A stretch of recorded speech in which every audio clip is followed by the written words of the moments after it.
السلام علیکم۔ ملکی اور غیر ملکی تازہ ترین خبروں کے لیے دیکھتے رہیں کے نیوز چینل انٹرنیشنل۔ یوٹیوب پر ہمارا چینل سبسکرائب کیجیے اور رہیں دنیا بھر کی خبروں سے باخبر۔ خبروں کا سلسلہ آگے بڑھاتے ہوئے لیے چلیں گے آپ کو Sahiwal. Regional police officer Ahmed Arsalan Malik اور district police officer Sahiwal Muhammad Kashif Aslam کے احکامات پر district traffic officer doctor Asif Kamal کی زیر نگرانی کم عمر ڈرائیورز کے خلاف اسپیشل مہم کے سلسلے میں صدر چوک میں آگاہی کیمپ منعقد کیا گیا، جس میں district traffic officer doctor Asif Kamal نے اسپیشل مہم برخلاف کم عمر ڈرائیوران کے متعلق شہریوں کو آگاہی فراہم کی۔ انہوں نے کہا کہ کم عمر لڑکوں اور بچوں کو موٹر سائیکل، کار، رکشا سمیت کسی بھی قسم کی گاڑی چلانا خطرناک اور قانوناً جرم ہے۔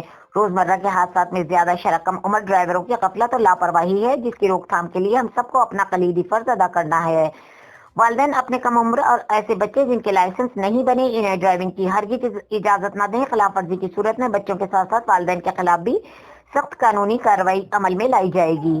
انہوں نے کہا کہ افسران بالا کی ہدایت پر کم عمری میں ڈرائیونگ کے نقصانات کے بارے میں شہریوں کو آگاہی فراہم کرنے کے لیے ٹریفک پولیس اپنی ایکٹیویٹیز کو روزانہ کی بنیاد پر جاری رکھے ہوئے ہے۔ اب والدین اور معاشرے کے ذمہ داران افراد کا فرض ہے کہ وہ ٹریفک پولیس کی طرف سے ملنے والی آگاہی کے متعلق آگے اپنے بچوں اور عزیز و اقارب کو بتائیں تاکہ ٹریفک قوانین پر عمل پیرا ہو سکیں۔